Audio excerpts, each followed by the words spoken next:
મિત્રો, ભગવાન જગન્નાથનું અપમાન, ભવિષ્ય મલિકાની ભવિષ્યવાણી. ઓડિશા રાજ્ય ઉપર મંડરાઈ રહ્યો છે મોટો સંકટ. ઓડિશાના વધારે પૂરતા લોકો ભયંકર બીમારીઓનો સામનો કરશે. ખાદ્ય સંકટ એમને દાણા દાણા માટે મોહતાજ બનાવી દેશે. ચારે બાજુ પાણી જ પાણી જોવા મળશે, પણ પીવા માટે એક ટીપો પણ પાણી નહીં હોય.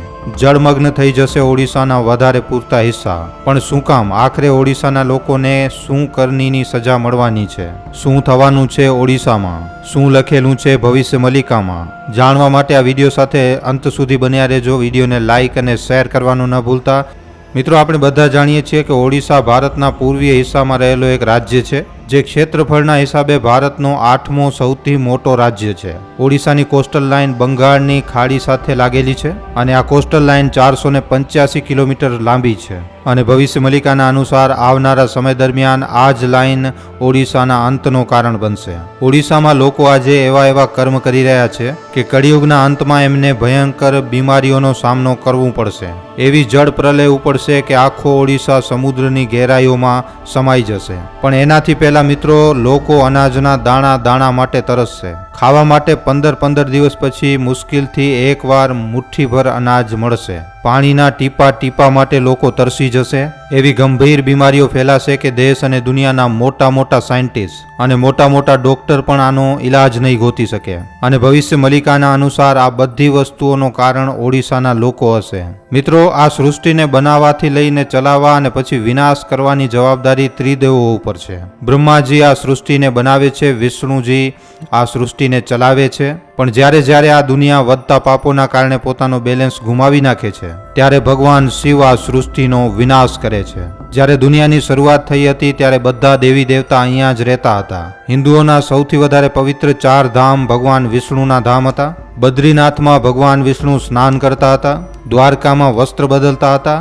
જગન્નાથ ધામમાં ભોજન કરતા હતા, જ્યારે રામેશ્વરમમાં આરામ કરતા હતા. પણ એના પછી યુગ પરિવર્તન થતો ગયો. સતયુગ પછી ત્રેતાયુગ, પછી દ્વાપર યુગ અને પછી કળિયુગ આવી ગયો. કહેવામાં આવે છે કે જ્યારે કળિયુગની શરૂઆત થઈ ત્યારે આ પૃથ્વી ઉપર પાપ મોટા પાયે વધવા લાગ્યો. અધર્મ પોતાની ચરમ સીમા ઉપર પહોંચી ગયો અને એટલા માટે દેવી દેવતાઓએ ભૂલોક છોડી દીધો. ભગવાન વિષ્ણુ જ્યારે આ ધરતી ઉપરથી ગયા ત્યારે આ સૃષ્ટિને ચલાવવાની જવાબદારી એમણે ભગવાન જગન્નાથને આપી. ત્યારે ભગવાન જગન્નાથે સંપૂર્ણ સૃષ્ટિમાં ઓડિશાના પરમ પુરી ધામને પોતાનો ઘર બનાવ્યો.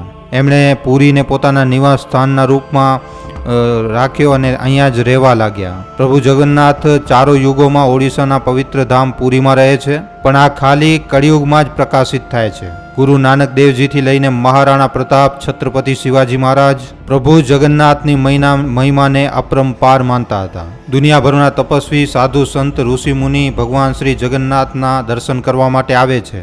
ભગવાન જગન્નાથની મહિમાને જોવા માટે સદીઓ સુધી તપસ્યા કરે છે. પણ જે પુરીવાસીઓને ભગવાન જગન્નાથે પોતાના દર્શન કરવાનો સૌભાગ્ય આપ્યો, આજે એ જ પ્રભુ શ્રી જગન્નાથનું અપમાન કરી રહ્યા છે. પણ ભવિષ્ય મલિકાના અનુસાર પુરીવાસીઓને પોતાના આ જ કર્મોનો ફળ મળશે. પણ કેવી રીતે આ સમજવાથી પહેલા વિડીયોને લાઇક, શેર અને ચેનલને સબસ્ક્રાઇબ કરી લેજો.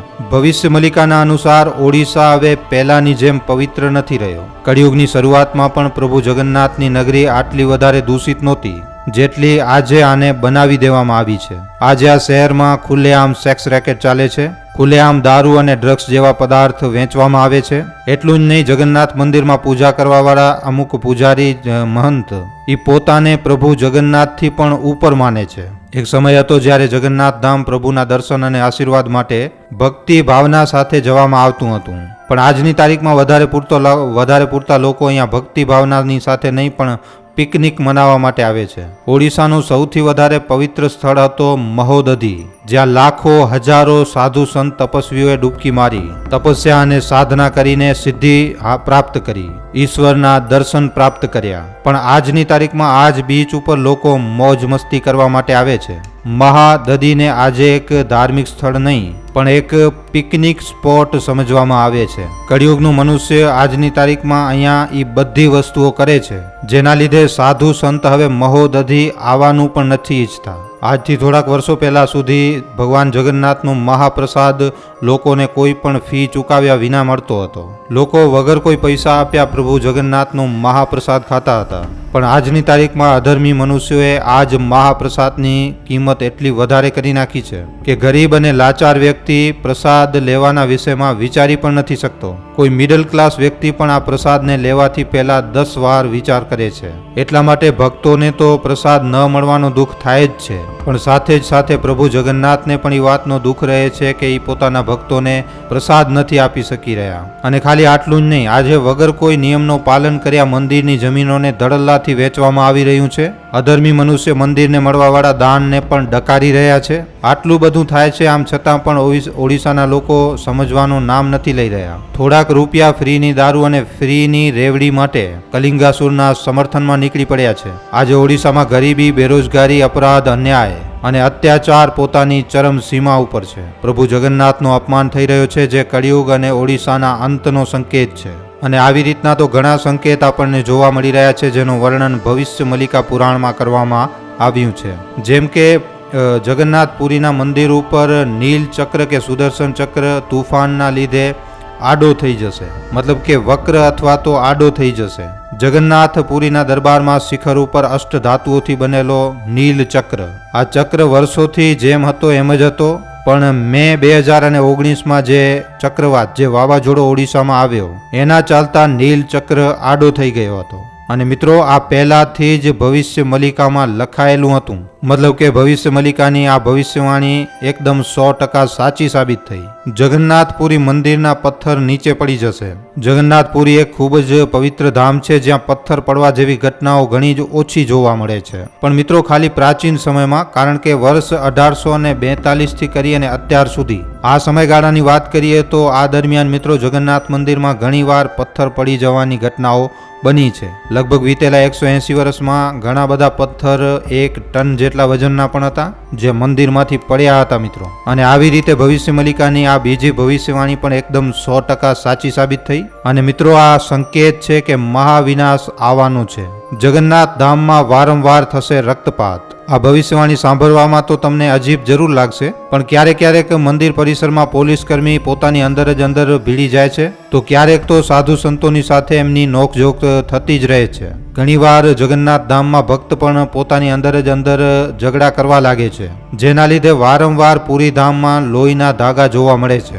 મિત્રો, આ રક્તપાત કોઈ મોટા સ્તર ઉપર તો નથી, પણ જગન્નાથ જેવા પવિત્ર ધામમાં ઝઘડો અને પછી લોહીના ધાગા જોવા મળવા આ એક અશુભ સંકેત છે. પ્રભુ જગન્નાથનું અપમાન થશે. મિત્રો, દર વર્ષે ભગવાન જગન્નાથના નવકલેવરની રસમ થાય છે. આ રસમમાં જૂની મૂર્તિઓને બદલીને નવી મૂર્તિઓ સ્થાપિત કરવામાં આવે છે. કહેવામાં આવે છે કે 1996 પછી 2015માં આ રસમને લઈને પૂજારીઓની અંદર ઝઘડો થઈ ગયો હતો, અને આના લીધે રસમમાં મોડું થઈ ગયું હતું. અને સાધારણ લોકોના અનુસાર આ ભગવાન જગન્નાથનો મોટો અપમાન છે.